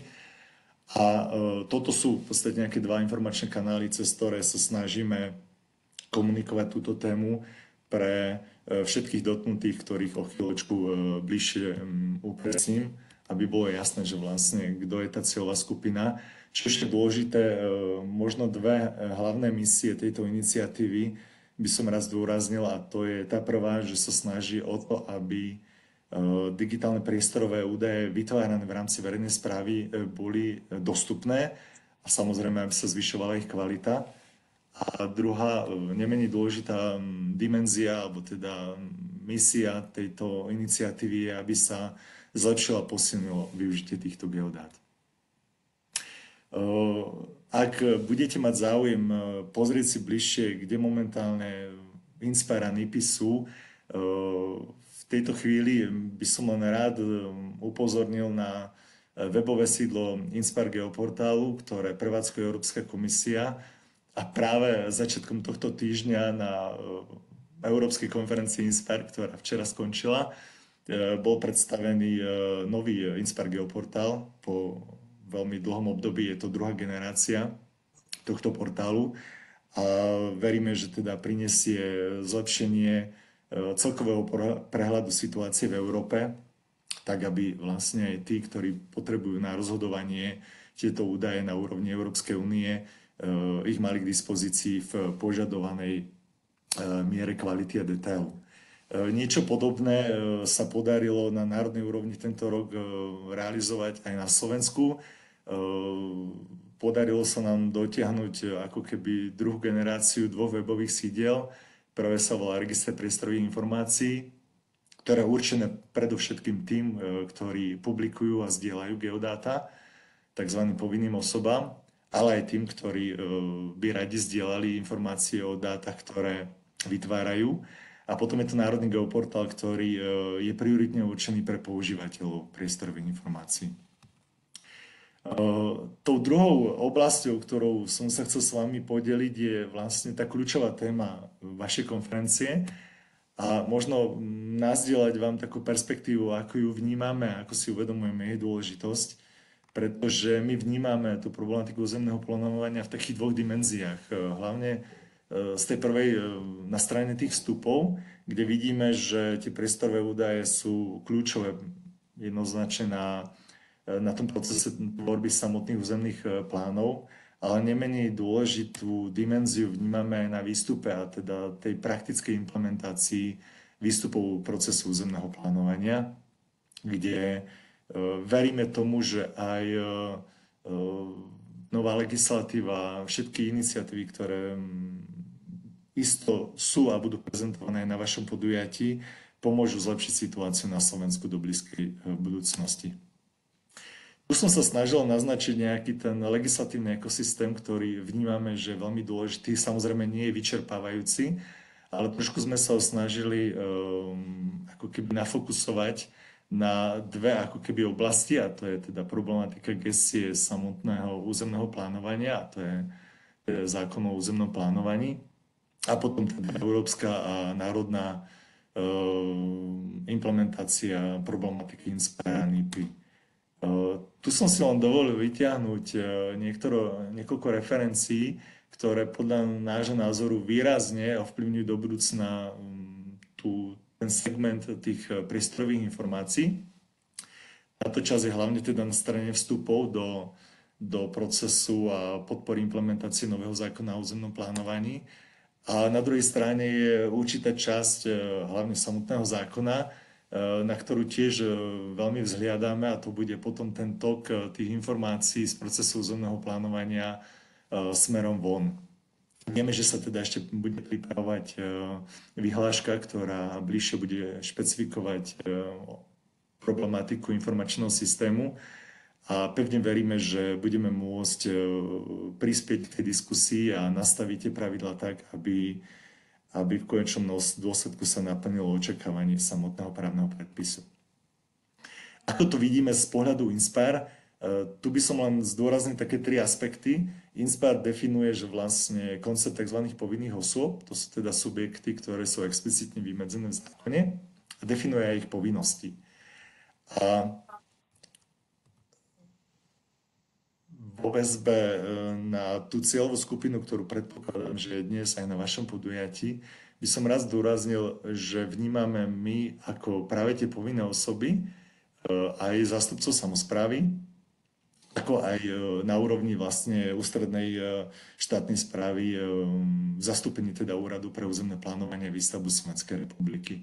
Čo je možno dôležité zosumarizovať, INSPIRE vyžaduje 3 také hlavné povinnosti, a to je to, aby priestorové údaje boli identifikované a zdokumentované metaúdajmi, aby tieto údaje boli sprístupnené cez nejaké štandardizované rozhrania a služby a v neposlednom rade, aby sa tie údaje aj na úrovni samotnej semantickej a syntaktickej štruktúry harmonizovali, aby boli následne kombinovateľné naprieč hranicami členských krajín EÚ. Tu len taký sumár tých hráčov, ktorých vnímame ako používateľia. Možno sme na niekoho pozabudli, ale myslíme si, že ten spektrum tých klientov je veľmi široký. A je možno ešte dôležité mať na pamäti, že INSPIRE je jedna z prvých iniciatív, ktorá išla práve na úrovni aj tých dátových modelov do relatívne veľkej úrovne detailu, niekedy možno až príliš veľkej. A už tu vidie z nejakého takého rámcového destilátu dátovej špecifikácie jednej z 32 INSPIRE tém, a to je konkrétne využitie územia, že územné plánovanie je tam veľmi silne špecifikované. Takže samozrejme nielen táto téma sa dotýka problematiky územného plánovania, sú tam aj ďalšie, ale je potrebné mať na pamäti, že je tu nejaký právny rámec, ktorý do budúcna bude potrebné zohľadniť pri nastavovaní pravidel aj pre tému územného plánovania. A už v podstate taká posledná dimenzia, ktorú by som chcel s vami nazdieľať, je taký pohľad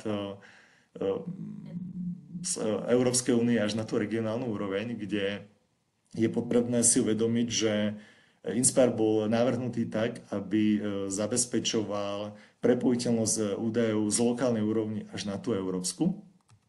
A tu nás som si pripravil pre vás len pár takých ukážok, aká je momentálne situácia v porovnaní s dátami, ktoré už INSPIRE umožňuje klasifikovať na tzv. Národné, regionálne. Vidíte, že z pohľadu EÚ ten počet národných datasetov sa pohybuje v desiatkách tisícov, keď sa bavíme o ich metazáznamoch. Zatiaľ, čo len 1/10 zatiaľ zodpovedá do tej kategórie regionálnej, ale stále je to relatívne slušný pomer. Keď sa pozrieme, ako je to momentálne za Slovensko, ak vnímame, že za Slovensko reportujeme do Európskej komisie niečo okolo 250 dátových sád na národnej úrovni, tá regionálna úroveň je výrazne slabšia. Vľavo vidíte štatistiky z Európskeho portálu, ale starého. Vpravo vidíte aktuálne údaje, ktoré evidujeme v RPI. A tá disproporcia, ňou sa nenechajte zmiasť, súvisí s tým, že momentálne pri prechode na nový geoportál sa bude robiť aj nový harvesting, takže my pevne dúfam, že v blízkej budúcnosti sa tie čísla zjednotia. Čo je možno ešte dôležité si uvedomiť, že na to, aby používatelia sa dostali k tým dátam, ktoré potrebuje z problematiky územného plánovania, je potrebné ich veľmi dobre zdokumentovať cez metadáta. Keď sme si urobili taký veľmi rýchly filter na metadata k datasetom za oblasť využitia územia, našli sme okolo 140 záznamov, ale keď sme ho zúžili len na problematiku územného plánu, je to menej ako 10. A keď sa pozrieme už na samotné dáta, práve tu vidíte tú prepojiteľnosť toho registra priestorových informácií s Národným geoportálom, kde ak sú správne zdokumentované metadáta, užívateľia si ich môžu nielen pozrieť popis tých metadát, ale vedia si tie dáta aj zobraziť a vedia si ich aj uložiť, čo je jedna z našich ambícií, ktorú by sme do budúcna chceli podporiť, ale priznám sa, sme len na začiatku. Posledná vlastne časť, ktorú by som s vami chcel nazdieľať, je možno tá situácia, aká je, a troška s takým otáznikom, že keď sa pozrieme na viaceré tie portály na úrovni regionálnej, prípadne lokálnej, vidíme, že mestá, obce a regióny už dnes disponujú relatívne slušným portfóliom metadát a dát, ktoré sú sprístupňované službami na pozadí, ale stále zostávajú len na tej regionálnej lokálnej úrovni a nie ich vidieť na tej národnej a európskej. Čiže to je niečo, čo pevne dúfame, že sa podarí zlepšiť. Ale na druhej strane, priznám sa, pre nás je veľká inšpirácia, ktorú vnímame z pohľadu hlavne regiónov, ktoré sa snažia tak trošku atraktívne odkomunikovať ten potenciál geodát práve cez koncept aplikácií a tematických mapových kompozícií, ktoré vnímame ako veľmi dôležitú inšpiráciu do budúcna preto, aby tá problematika bola aj lepšie príjmaná, vnímaná aj vlastne z externých komunít. Už záverom posledná prezentácia, posledná snímka, ktorú som chcel s vami nazdieľať, je taký odkaz, aby ste si uvedomili, že ten Inspire nie je len nejaká zákonná povinnosť, ale je to aj príležitosť a pre obe, nazvime to kľúčové, dotknuté komunity, či už sú to poskytovatelia alebo aj používateľia.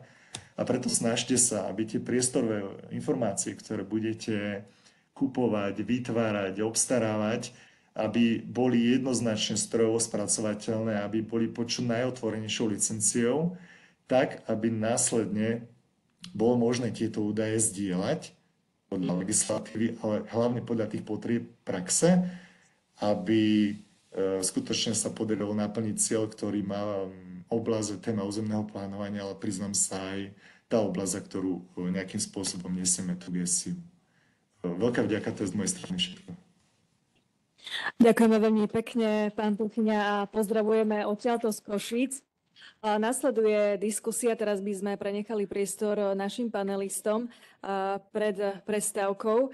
Prišlo nám množstvo otázok, ale vzhľadom na krátkosť času by sme položili dve z nich a ostatné aj s vašim dovolením by boli zodpovedané online, ak s tým teda všetci súhlasíme. Prvá otázka znie pre pána Petra Šerföza a otázka znie takto. Je v pláne sprístupniť priestorové dáta o územných plánoch aj pre verejnosť v podobe Open Data, Open API? A pýta sa pán Martin Zapotocký zo spoločnosti Esprit. Ďakujem veľmi pekne za otázku. Áno, tieto priestorové dáta, ktoré sme tu aj prezentovali, sú zverejnené ako Open Data, sú zverejnené na geoportáli KSK, web stránka je geoportál KSK, všetko spolu .sk. A rovnako aj tie dáta, ktoré budeme pripravovať, o ktorých som hovoril vo svojej úvodnej prednáške, budú zverejnené ako Open Data. Ďakujeme veľmi pekne. Ďalšia otázka, pýta sa pani Želmíra B. V praxi je možné naraziť na vzájomný nesúlad územných plánov. Má nová legislatíva potenciál eliminovať tieto nesúlady? Ak áno, akými nástrojmi? Pani Sidorová, nech sa páči. Áno, tak ja dúfam, že som dostatočne povedala, že tie nesúlady vyrovnávate tým, že používate rovnaké šablóny, rovnaké definície. To je akože prvá vec. Je to aj formálna, ale aj obsahová. To vám ukazovala Marcela, ako by to mohlo vyzerať. A druhá vec je, že keď myslí napríklad nesúlad s nadradenou dokumentáciou, tak v podstate teraz práve pripravujeme ako keby štruktúru čo má obsahovať koncepcia KURS a ako má náväznosť na územný plán miest a obcí. Ono väčšinou sú tie veci, keď to poviem, rovnaká DNA, len sa inak prejavia. Tak ako my máme rovnaké DNA, každý vyzerá inak, ale máme spoločné veci. Čiže ktoré z tých vrstiev sa ako prejavia v kurse, v kure a tak. To je presne teraz tá úloha. A prečo je dôležité, aby sme to spoločné DNA našli? Lebo v tom veľkom urbione, čo ste videli, vlastne to, čo vám Martina Zeleniaková prezentovala, to je to, podľa čoho sa napíše detailná funkčná špecifikácia na veľký urbión. Ten by mal v sebe mať princíp dedičnosti. Čiže keď tam nahráte koncepciu Slovenska, ona presne musí vedieť, kde je tá veľká infraštruktúra a tá padne dole na región. A ten padne dole na mesto, ten padne dole na zónu. Čiže tento princíp dedičnosti, ktorý vie v podstate automatizácia veľmi rýchlo vyriešiť, je možno to, na čo sa pani pýta, ak je tam nejaký nesúlad a vie na ňo napríklad upozorniť. Hej? Takže dúfam, že som odpovedala formou a samozrejme princípom dedičnosti. Ďakujeme veľmi pekne za odpovede odborníkov. V prvom bloku vystúpili a v diskusii odpovedali pán Peter Šerföz, pani Milota Sidorová, pani Martina Zeleniaková, veľký potlesk samozrejme našim panelistom, pani Marcela Binzárová-Gergeľová a pán Gregor Volčák a pán Martin Baloga. Ešte raz veľký potlesk všetkým našim odborníkom, ktorí vystúpili v prvom bloku konferencie. Dámy a páni, sme na konci prvého bloku konferencie ISGIS, nasleduje prestávka a pokračovať budeme druhým blokom, ktorý nesie názov Geografické informačné systémy a geografia v územnom plánovaní a urbanizme.